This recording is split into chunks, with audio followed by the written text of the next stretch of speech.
And we begin with breaking news on this Monday. Finally free. Israel and Hamas releasing hostages and prisoners today.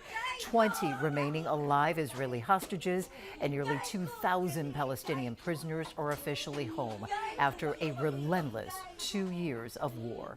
Good afternoon. It is a crucial step in the Gaza ceasefire agreement. And today, President Trump received a momentous welcome for brokering this deal. ABC's Christian Cordero reports now the challenging work of rebuilding Gaza, along with maintaining the peace, begins. Rob, Judy, this peace summit today included 34 leaders from 4 continents celebrating this crucial agreement and each vowing to help ensure it lasts.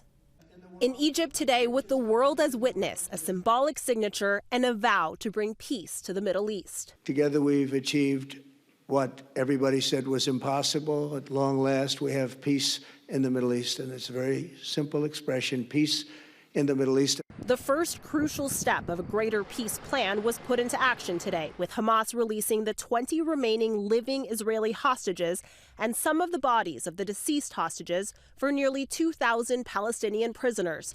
President Trump insists the exchange has moved all parties onto phase 2, even though Hamas has not released all the bodies. Phase 2 is starting, and the phases are all a little bit mixed in with each other. They're going to start cleaning up. You look at Gaza, and it needs a lot of cleanup. Not everyone in Israel agrees the deal is being upheld. The Hostage Families Forum is calling for an immediate halt to the agreement as Israel's defense minister accuses Hamas of violating the ceasefire by failing to return all 28 deceased hostages. Even so, the fragility of the deal is met with long-awaited relief on both sides of the conflict. For the 20 remaining living hostages, reunion after joyous reunion. 738 days in the making. And the roads inbound to Gaza today swell with truckloads of desperately needed humanitarian aid, plus buses full of nearly 2,000 Palestinian prisoners, crowds huddled around their return home, or what's left of it. It's still unclear what phase 2 of this peace plan entails exactly. And when it comes to lasting peace, some of the challenges include figuring out the future of Hamas, who will govern the Palestinian people, and how Gaza will rebuild.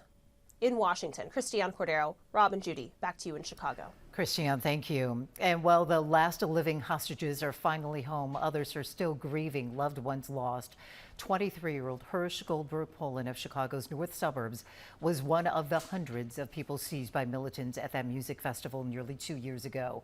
He and 5 others were murdered by Hamas. His grandmother says the family calls them the Beautiful Six.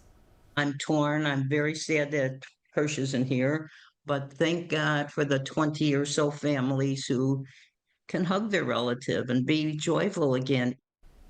And other hostages who are still in the midst of healing are Evanston mother and daughter Judith and Natalie Ranan. They were taken and then released by Hamas a few weeks after the October 7th attack.